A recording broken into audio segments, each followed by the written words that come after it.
On page Chas, fifth line from the top. The line begins with the word hakeilim.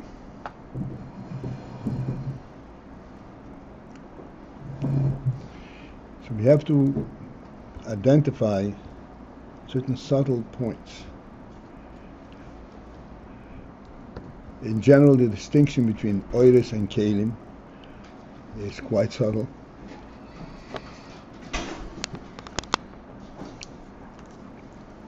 So the starting point is both ohrot and hakeilim come as a result of the tzimtzum. But there is a fundamental difference between the ohrot and hakeilim in terms of the effect of the tzimtzum upon them to bring out ohrot and hakeilim.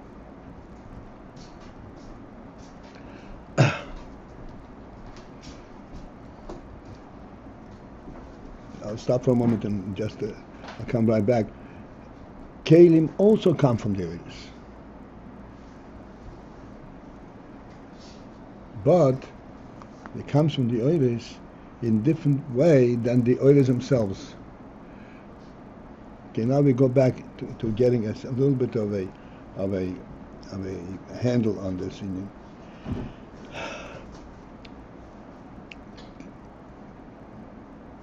Both ohrot and hakeilim are representative of the truth of Elokus, of Atzmos. And the Rambam says, there's a Motzur Yishai, the first being. This first being, this is the basis of all existence.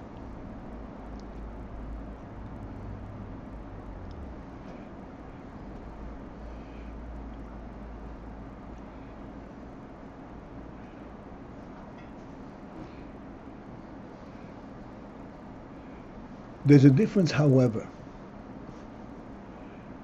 in what manner and to what extent this first being is recognized at various levels of existence.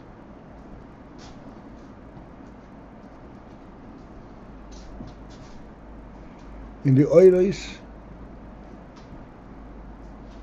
it is recognized on the most fundamental level. Meaning to say that in the ohrot it is obvious that all the ohrot is telling you is what is in the first being. It doesn't have a message of its own. Hakeilim, on the other hand, are also representative of the first being. But in hakeilim, there's an element of admission. I admit that there is a first being, not that I represent the first being. Because essentially I'm representing my own metzius. But where does that metzius come from? Definitely it comes from the first being. How does that difference come about?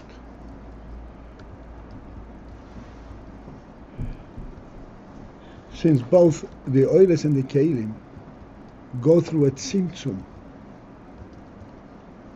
from the first being, from Atzmos, they go through a tzimtzum in order to become ohrot and in order to become hakeilim.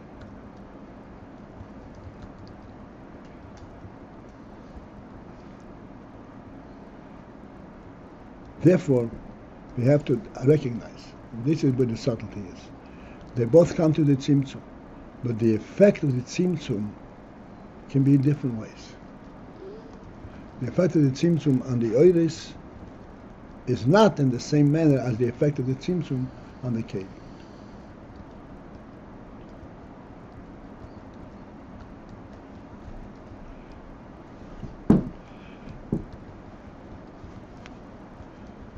How do we put this on one foot? What is the Kibbutz had to decide that we should talk on one foot. Let me see you say. What is the difference? The tzimtzum, how to affect the hakeilim, how to affect the ohrot.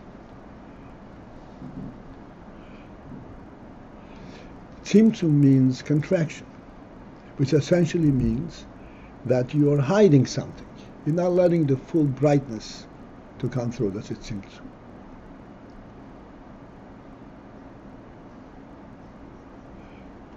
There is two ways that hiding can take place. There's two effects of hiding. One effect of hiding is I'm hiding so that I will be able to reveal a limited revelation. To enable a definitive, a limited revelation, I have to hide the broader and the essential truth in order to allow the Ayin to trickle down in small bits. Then the reason for hiding is I'm hiding, period. You don't see me. The only way for you to know about me is by induction, so to speak. I know that there has to be a source, but you don't see me directly. That's a real hiding.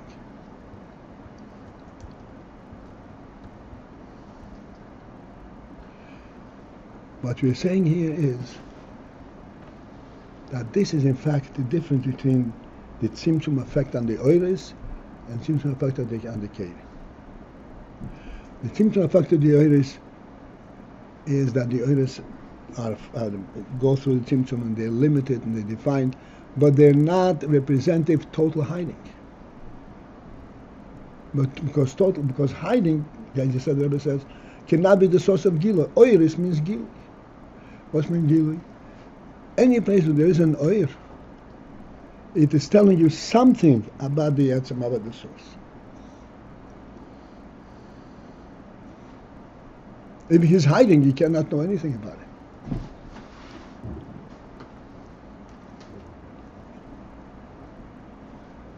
Can I move the table slightly? I find a place for my foot. Okay, thank you.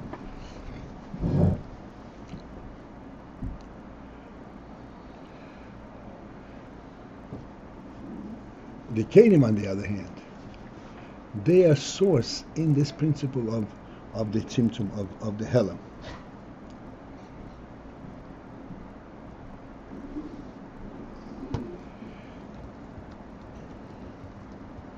Hakeilim do not represent anything of the quality of the etzem. They're only saying one thing.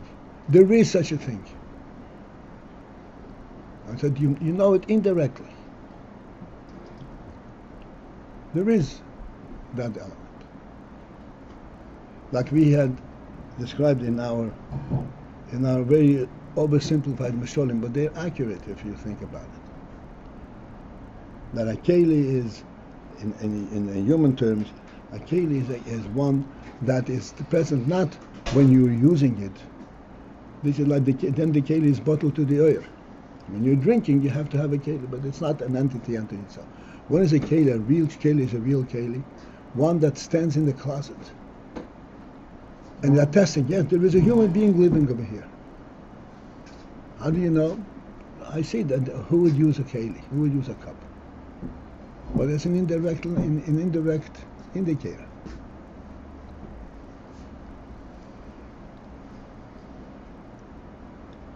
Like we pointed out in halacha, that if you carry a morsel of food on the hakeilim is so totally bottled that it's not even considered that you're carrying anything. You're carrying only the food.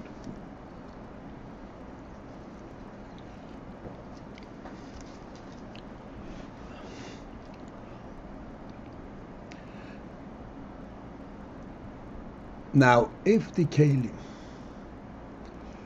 are representing total tzimtzum, total helam, how is it then that the hakeilim also speak of what they stand for? That's what's called klei hachacham, klei habina, klei hachesed, klei hagevura. There is no definition to the hakeilim at all. They don't represent anything if it comes from helam.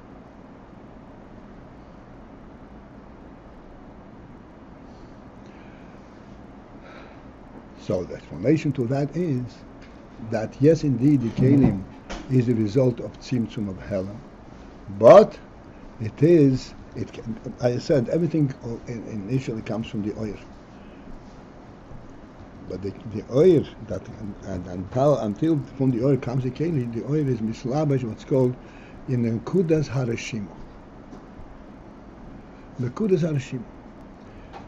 So we explain what is a rishim. Rishim means a reishim, a trace, the effect of. A rishim means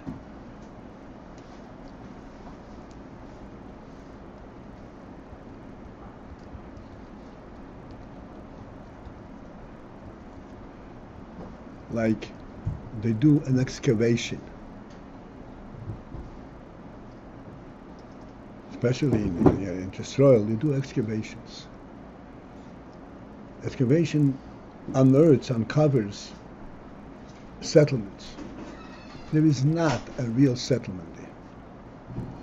There is not a station. There obviously something was here. To the point where they were able to identify this must have been a pathway, a street, this must have been a mikveh, this must have been but there's no real presence of a mikveh or anything like that. But it is a remainder of the impression, of the very simple impression of what was.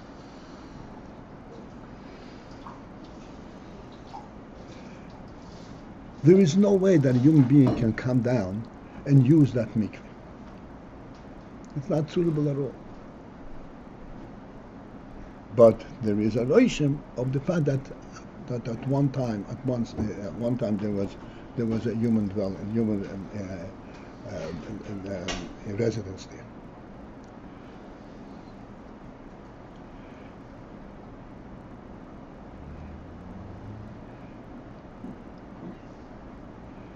Therefore, what in fact do you have in this?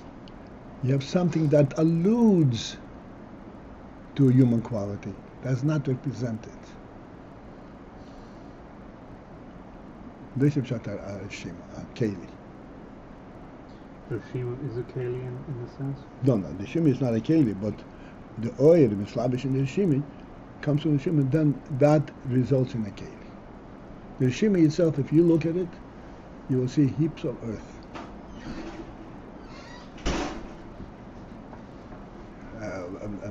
Nothing, and a broken brick. So, okay, the hakeilim are rooted in the way that there's hester, the light is hidden. The light is hidden, but this light is hidden, but again, not completely. If it's completely, then there's nothing there. The light hides, and it comes through the rishima. Leaves a trace, it comes through. No. It illuminates this trace. The reintroduction of the light to the right. It illuminates this trace. As a result of illuminating this trace, you begin to identify something of past glory, so to speak. This is the same light that was the oil that came through the tzimtzum? Right, it's the oil that comes after it has two pathways. That's right.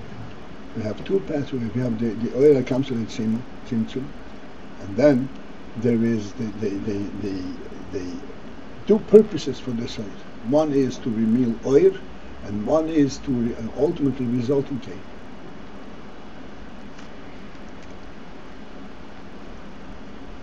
And you explained yesterday, as we said today also, what is the principle of resulting keli? Resulting keli means that then you have a representation of the oil in a totally disattached state level, like you have a cup in the closet, in the armwash. Cup, and it's full of water, and the person is using it. It's a living cup. As we said yesterday, that actually disposable dishes don't even qualify as dishes. You don't have to be toivel them. And I said that Some people don't like to make kiddush on this cup because it's when you need a cup, you need a cup. Something has a din of hakeilim. This doesn't have a din of hakeilim. This is hakeilim only while you're using it. Hakeilim means something that exists as a keli, independent of the oil, independent of the owner. Is the Rishimu a trace of the actual R, meaning that it is of the same structure of the? I don't know. Please.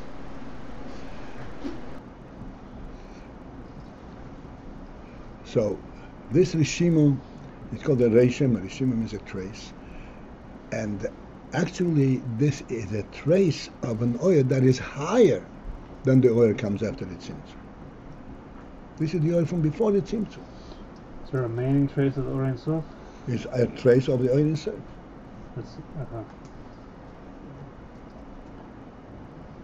That somehow was not taken away with the tzimtzum. It was not taken away with the tzimtzum. The reason it was not taken away with the tzimtzum because the tzimtzum had a specific design. The tzimtzum was not for the purpose of hiding things, of darkness, but the purpose of revealing through the darkness. So if this Rishimu remains, what's the role of the kav? No, Rishimu, it doesn't have oil. It's dark. But oil, kav is oiless. So comes kav and somehow starts the whole ball of wax. Go back to our moshel, as simple as it is, but it gives you a hand on it. You have cups standing in the closet. Then you have somebody holding a cup in his hand and drinking. Is there a difference between these two? Yeah. Okay. That's oil hakav. Which? The man holding the cup? Yeah, drinking. He's acting like a human being. You can see that this is a human action. Is that the full capacity of human action of a human being? No, not at all. But nevertheless, it is exclusively human.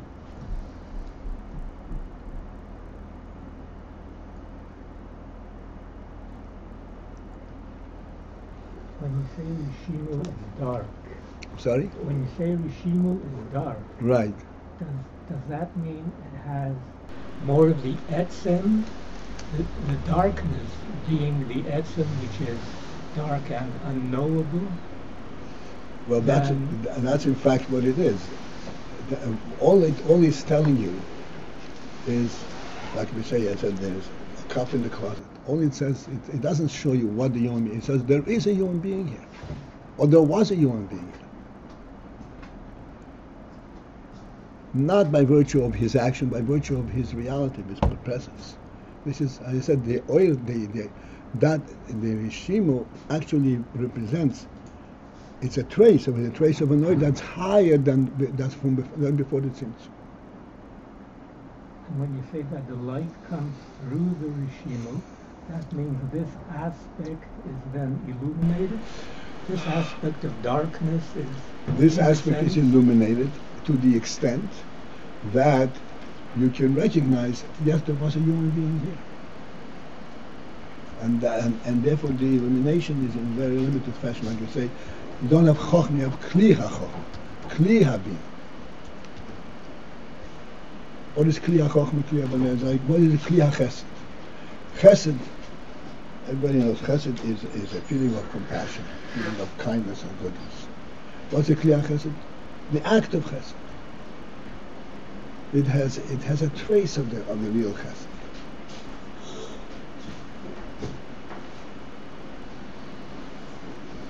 But it is representative of the chesed.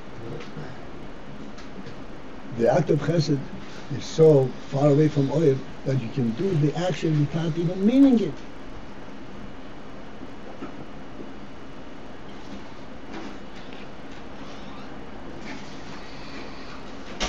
You can do the action without meaning it because everybody else is doing it and you're embarrassed not to do it. Or you can do an action even to show off, to make an impression about yourself. The action, but it still is an act of chesed.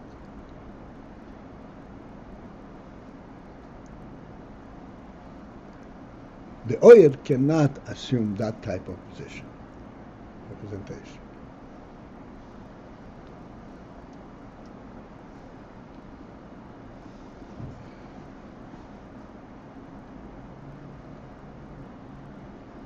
If I should put that into words, I would say, yes, you can make the hand move, but you cannot make that the hand should move by itself, on its own. You have to have some input, some life element to make the hand move. Even though it's a meaningless movement, you're just putting a penny down, but it's not going to happen by itself. The hand itself will never do it. Okay. So the process of the oyer mislabish bin kuzar shima, it's still left a little bit to be discussed, but the idea we have.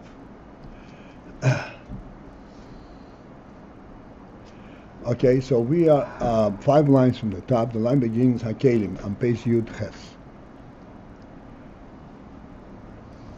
So the hakeilim came about, are created by the oyer after the tzimtzum coming being mislabish in the kudas horshim. The amount of meaning, so to speak, of oyer that is allowed in the hakeilim is that which rishimu permits.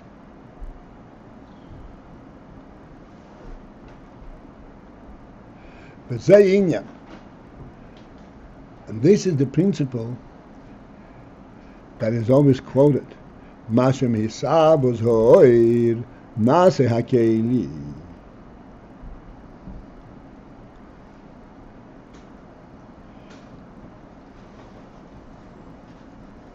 Hisabos ho'ir means from the thickening of the oir. Nase hakeilim, the keili came about.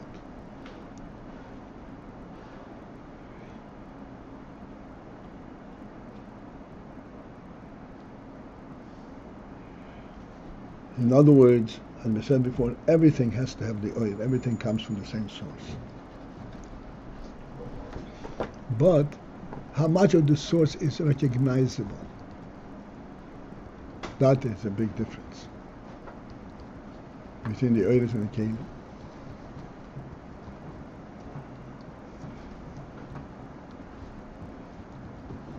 Like we say all the time, your feet are moving and you're walking. The movement of the feet alone is not attesting about the human movement. Doesn't say that you're going someplace. You're just moving your legs.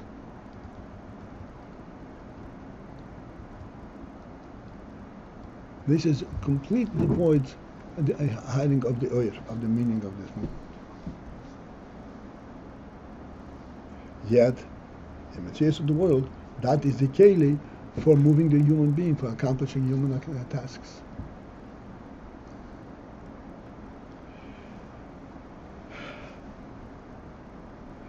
Therefore, he says, this is the quote from the Yitzchak,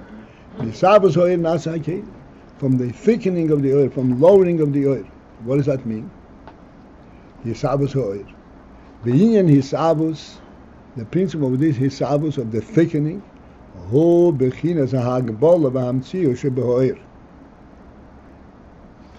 is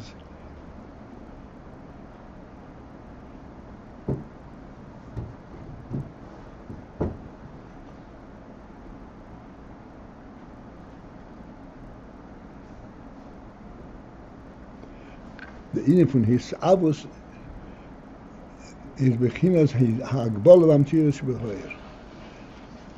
What is the thickening? This is bringing out the hagbola, the limitation, and the mitzius, and the presence of the oir.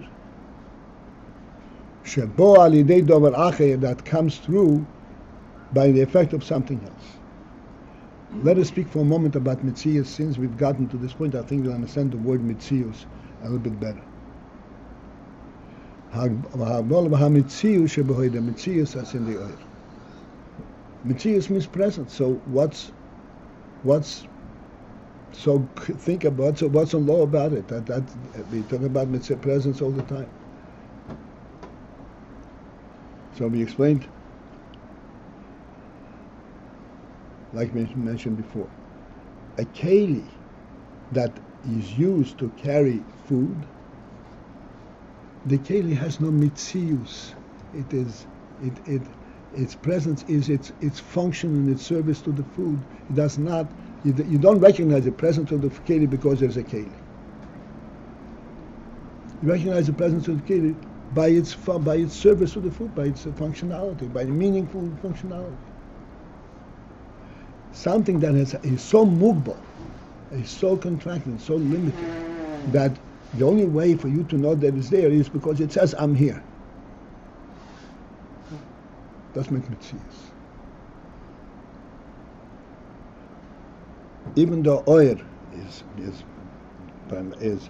really completely above that, nevertheless, in everything there is Hagbola and Mitzias. Except normally it is camouflage, it is bottled to the inyan of the oil. This table. This table is here to serve as a table, not to be a block of wood to block your, to interfere with your walking.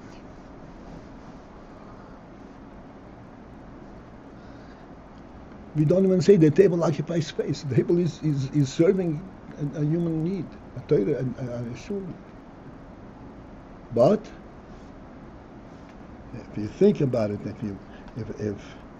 if you lose the oir element in it, then it becomes a mitzias.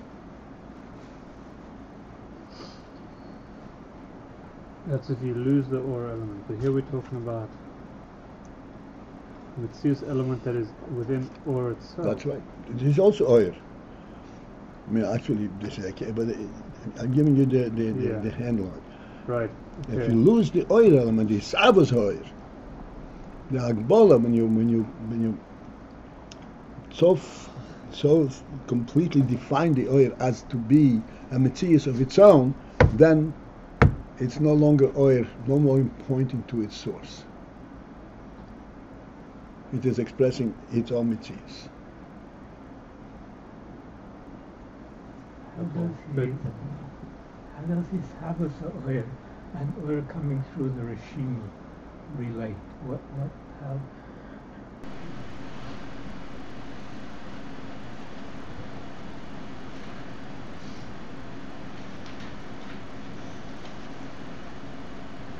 We said before that the Rishimu is a trace of a higher oil, but it's only a trace. When the oil comes to the Mekuza Rishimu, what element of oil comes through? The element of oil that comes through when it goes through the Rishimu is the mitzias of the oil, the Hagbola of the mitzias of the oil, not the oil element. What's the pshat?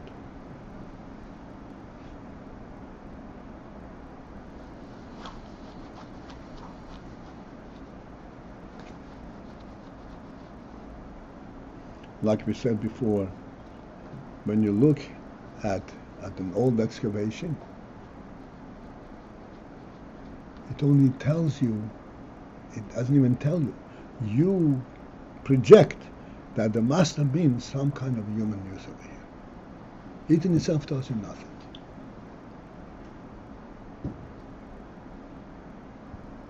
And on what basis are you projecting it? Because there is something, there's some kind of form here. This is not a form that came naturally by stones falling upon each other. There was some kind of a human effect. So he says something was here. Doesn't even see this. There's not a real message, and certainly it is not no longer usable at all.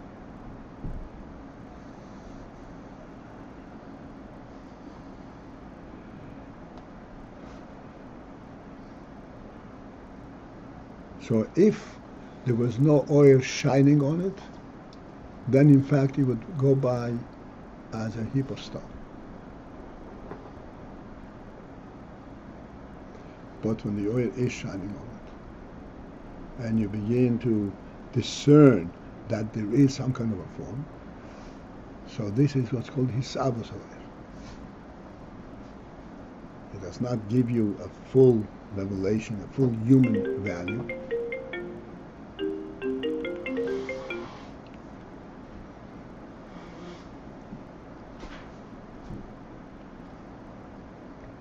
But you can deny something that something is there.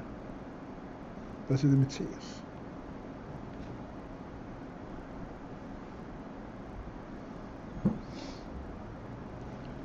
And from this, his Abus O'ir, this ultimately from this surface come out the Keli. Because in Hisavus HaOir, he said, you don't see the oil element. What we see, you see its usage. And how would you use it? That's Keli. The Keli is the result of Hisavus HaOir. In other words, as we said before, when a person drinks from a cup, this is not Keli, this is oir. Because only a human being drinks from a cup. Not only a human being cannot drink any other way. He cannot go down into the lake and drink directly like a cat does. He has to bring the water to his mouth and drink.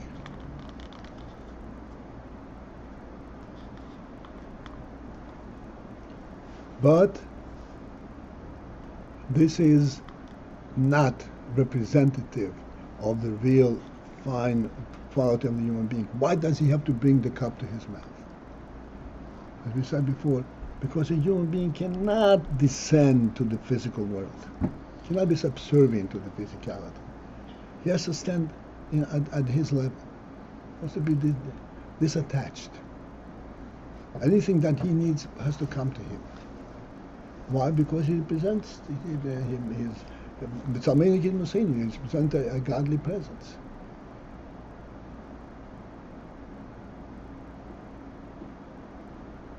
But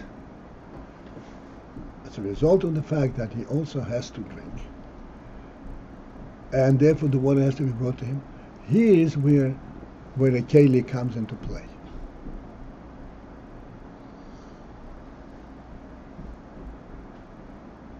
The Sabbath Ho'er Nasa Keli.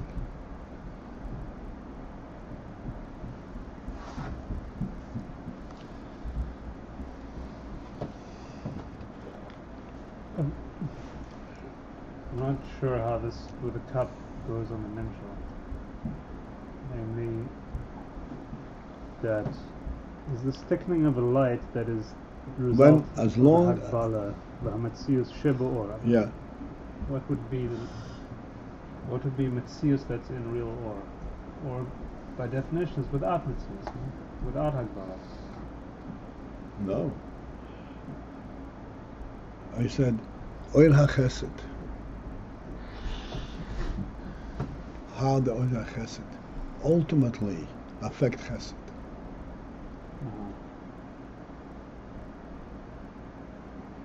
So it's light that has within it ultimately Chesed, specific, like you quality. says, without a Makabel, there's no. Avraham Avinu was sitting and waiting for a guest, because the whole Oil HaChesed is lost if you don't. Midah is lost if you don't have where to bestow it. And how are you going to bestow it? Okay, so here we're talking the light that's the origin of the whole world, let's say, but within it there's all these different elements, the Ora Chesed. The Ora Chesed, know that first becomes evident after the tzimtzum. It's true, it's there, but it's in a completely different, in a different manner and different presence.